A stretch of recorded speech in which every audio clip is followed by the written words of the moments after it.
지금 이 순간 당신이 모르는 사이 인간의 일자리를 노리는 거대한 괴물이 깨어나고 있습니다. 구글도 포기했고 일본의 거물 손정희도 도망친 그 프로젝트를 현대차가 1조 원에 덥석 물었죠. 미친 짓이라던 사람들의 조롱은 이제 경악으로 바뀌었습니다. 라스베이거스 CES 2026 한복판에서 공개된 그 장면은 단순한 기술 시연이 아니었거든요. 인류의 노동 구조를 뒤흔들 대지진의 신호탄이었습니다. 자, 그럼 지금부터 이 충격적인 현장 속으로 들어가 보겠습니다. 해외 IT 매체들이 일제히 들썩였습니다. 엔가젯과 매셔블 같은 유명 매체들은 이번 발표를 CES의 대표 하이라이트로 꼽았죠. 단순한 연구용 로봇이 아니라 실전 배치 단계로 넘어간 첫 대형 휴머노이드 사례라는 평가가 쏟아졌습니다. 산업용 휴머노이드의 본격 상용화 신호탄이라는 말까지 나왔거든요. 보스턴 글로브는 이를 공장 자동화 패러다임 전환의 시금석이라고 표현했습니다. 제2의 산업용 로봇 시장을 여는 계기라는 전망이 지배적이죠. 세계 경제 전문지들도 가세했습니다. 파이낸셜 타임스는 현대차의 이번 프로젝트를 제조업의 게임 체인저로 분석했거든요. 단순히 생산성을 높이는 차원이 아니라 산업 구조 자체를 재편하는 혁명이라는 겁니다. 현대차는 단순히 자동차를 만드는 회사가 아니었습니다. 그들은 보스턴 다이내믹스라는 폭탄을 안고 전혀 다른 게임을 준비하고 있었죠. 세계가 주목한 아틀라스 로봇은 이제 공장 바닥을 누비는 진짜 노동자로 거듭났거든요. 과거 유압식 시스템은 완전히 사라졌습니다.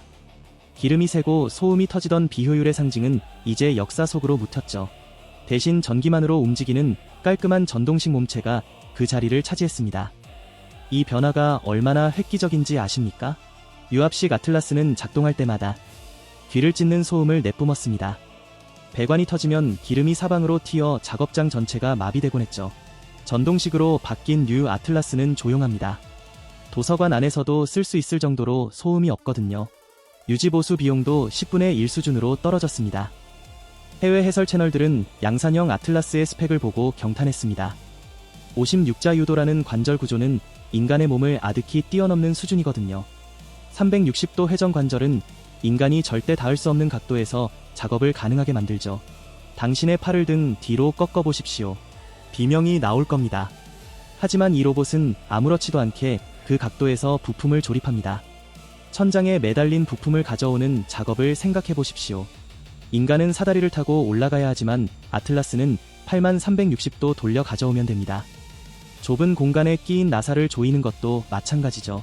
힘도 무시무시합니다.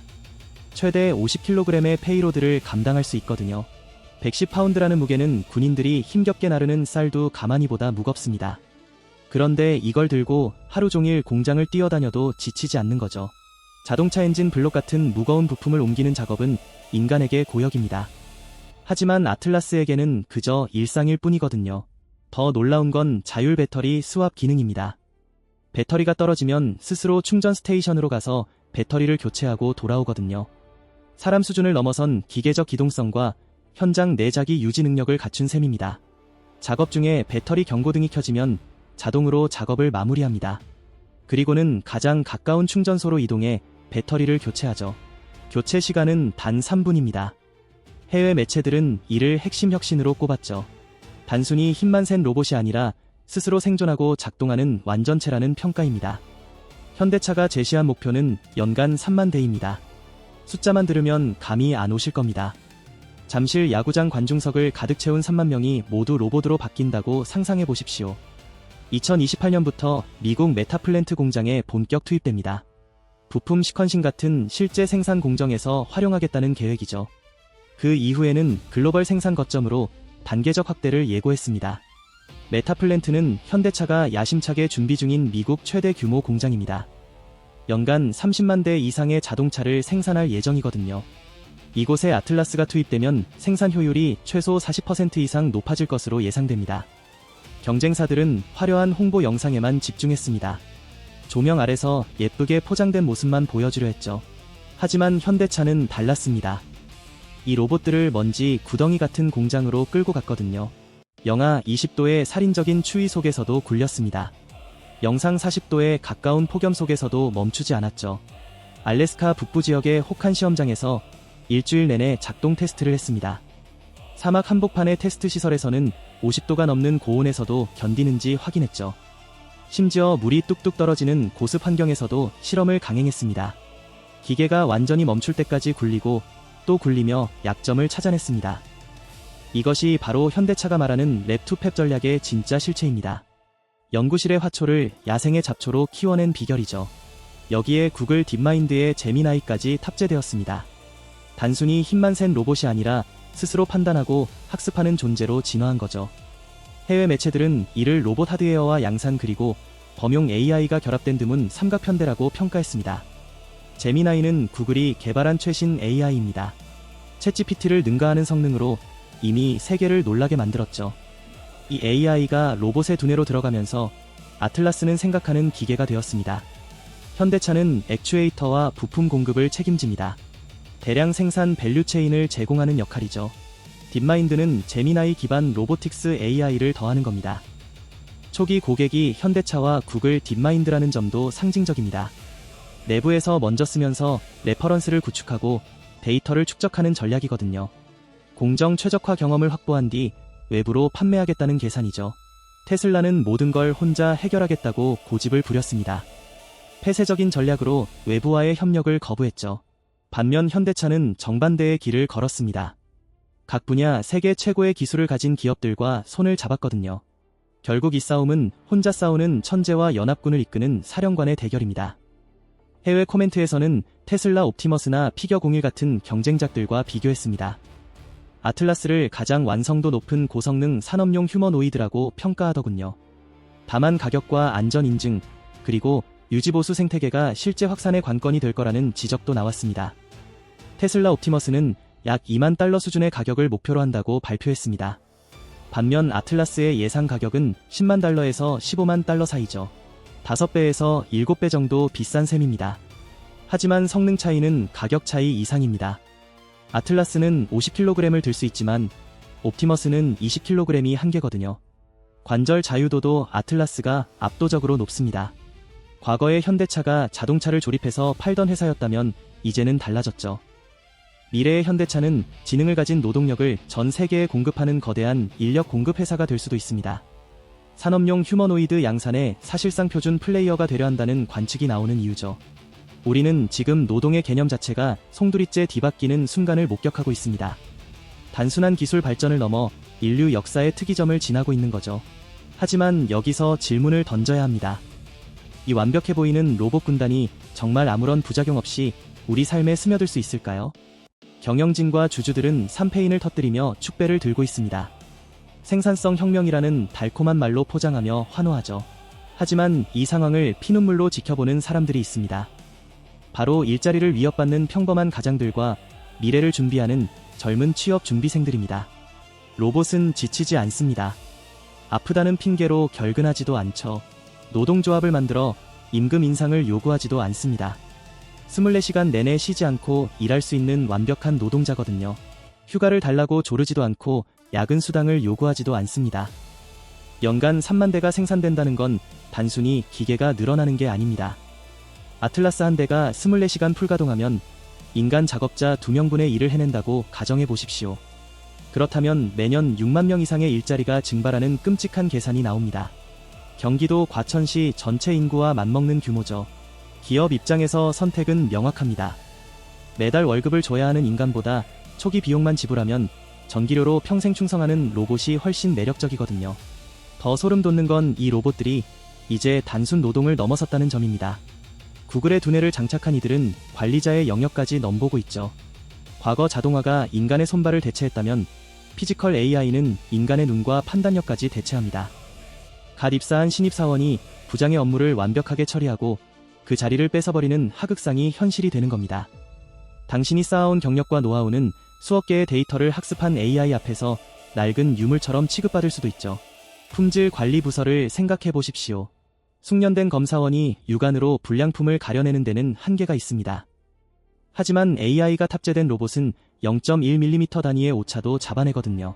해외 기사들도 이 부분을 우려했습니다. 노동시장과 노동조합과의 관계가 확산 속도를 좌우할 수 있다는 지적이 나왔거든요. 안전 규제와 책임 이슈 같은 비기술적 요소도 중요하다는 분석이죠. 현대차가 휴먼과 로봇 협업이라는 내러티브를 강조하는 이유가 바로 여기 있습니다. 단계적 확대 전략으로 사회적 충격을 최소화하려는 의도인 셈이죠. 편리함이라는 달콤한 사탕 뒤에는 인간 소외라는 쓴맛이 숨어 있습니다. 우리는 지금 그 쓴맛을 애써 외면하고 있는 건 아닐까요? 기술이 인간을 돕는 도구로 남을지 아니면 인간을 밀어내는 대체제가 될지는 이제 기업의 양심이 아닌 우리의 감시와 선택에 달려 있습니다. 현대차는 장기적으로 제조에서 검증된 뒤 물류로 확장할 계획입니다. 에너지와 건설 그리고 시설관리 같은 분야로도 진출하겠다는 비전을 제시했죠. 연 3만 대 수준의 양산체제를 목표로 한다는 겁니다. 물류 창고에서 아틀라스가 작동하는 모습을 상상해 보십시오. 사람보다 빠르고 정확하게 물건을 분류하고 적재하는 모습을 말입니다. 건설 현장에서는 위험한 고소 작업을 대신 수행할 수도 있죠. 2026년에는 그룹 내 일부 공장에서 파일럿 운영을 확대합니다. 2028년에는 미국 메타플랜트에 본격 도입하죠. 그 이후 공정별 검증을 거쳐 글로벌 생산 거점으로 단계적 확대를 예고했습니다. 그들의 진짜 큰 그림은 공장 밖으로 나와 우리 일상 깊숙이 파고드는 것입니다. 하지만 그 이야기를 하기 전에 더 급한 위기부터 짚고 넘어가야 합니다. 우리가 집안 싸움에 골몰하는 사이 진짜 포식자는 이미 대문 앞까지 왔습니다. 핀란드의 자랑이었던 노키아를 기억하십니까? 스마트폰이라는 거대한 파도를 보고도 설마하며 버티다 순식간에 사라진 비극적인 사례죠. 당시 노키아의 시가총액은 상상을 초월했습니다. 지금 돈으로 환산하면 부산광역시의 10년치 예산을 합친 것보다 거대한 금액이었거든요. 하지만 그 공든 탑이 무너지는 데는 고작 몇 년도 걸리지 않았습니다.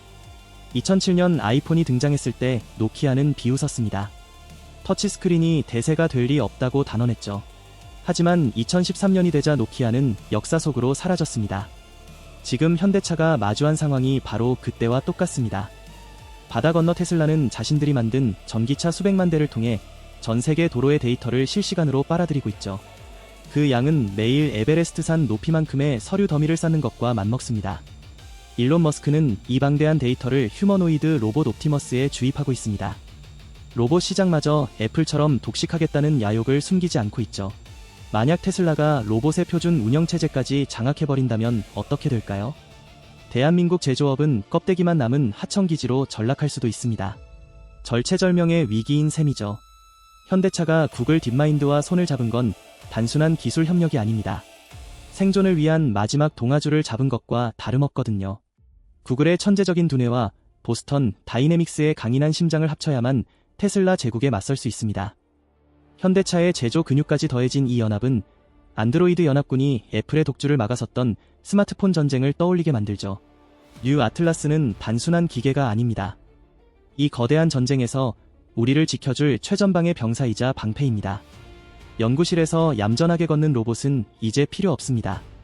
거친 공장 바닥을 구르며 데이터를 먹고 자라는 실전형 로봇만이 살아남는 냉혹한 시대가 열렸거든요. 지금 당장 이 흐름에 올라타지 못하면 우리는 또다시 기술 종속국으로 전락합니다. 매년 막대한 로열티를 해외 기업에 바치는 신세가 될 수도 있죠. 서울 상암 월드컵 경기장을 가득 채우고도 남을 만큼의 돈을 말입니다. 현대차의 피지컬 AI 프로젝트는 단순한 기업의 확장이 아닙니다. 대한민국 산업 생태계가 붕괴하지 않도록 지탱하는 거대한 댐을 건설하는 작업이죠. 하지만 이 댐이 완성되기도 전에 물은 턱 밑까지 차올랐습니다. 경쟁자들은 우리가 쉬는 순간에도 무서운 속도로 치고 나가고 있거든요. 해외 기사 일부는 과제를 지적했습니다. 고가 휴머노이드가 ROI를 입증하려면 단순 반복 작업을 넘어서야 한다는 거죠. 다변화된 생산 환경에서의 유연성과 안전성, 그리고 다운타임 관리가 입증되어야 한다는 분석입니다. 현대차는 이를 위해 2026년부터 그룹 내부에서 먼저 검증합니다. 일부 공장에서 파일럿 운영을 확대하며 문제점을 찾아내는 거죠. 2028년 미국 메타플랜트 본격 투입 전까지 철저히 준비하겠다는 전략입니다. 과연 현대차는 이 살벌한 전쟁터에서 살아남을 수 있을까요? 로봇 주권 국가의 깃발을 꽂을 수 있을지 아니면 노키아의 전철을 밟게 될지 그 운명의 시간이 다가오고 있습니다.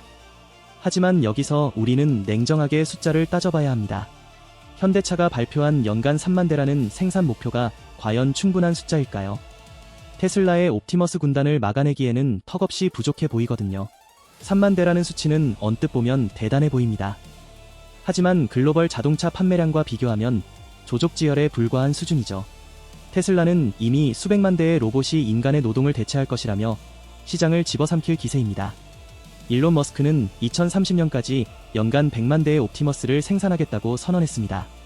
현대차 목표의 33배가 넘는 수치죠.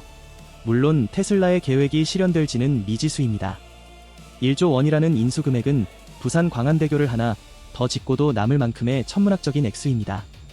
이걸 고작 실험실에 로봇춤을 보는데 썼다는 비아냥을 듣지 않으려면 당장 수익으로 증명해야 하죠. 숫자의 마법에 속지 마십시오.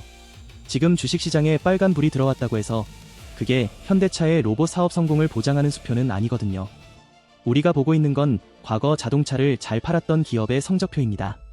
미래의 AI 전쟁에서 승리했다는 전리품이 아니죠. 만약 현대차가 하드웨어 껍데기만 잘 만드는 회사로 남는다면 어떻게 될까요? 그 안에 들어갈 지능을 구글에게 영원히 의존하게 된다면 우리는 로봇 시대의 하청업체로 전락할 수도 있습니다. 스마트폰 시장을 떠올려 보십시오. 운영체제를 갖지 못한 제조사들은 결국 구글의 통제 아래 놓이게 되었습니다.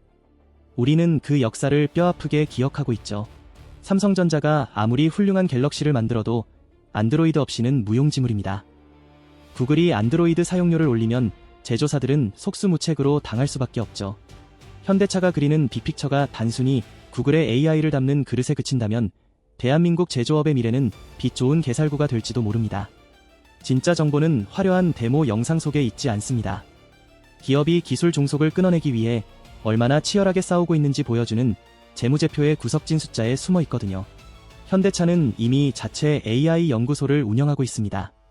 구글 딥마인드와 협력하면서도 독자적인 기술 확보에 막대한 투자를 하고 있죠. 언젠가는 구글의 손을 떠날 준비를 하고 있다는 의미입니다.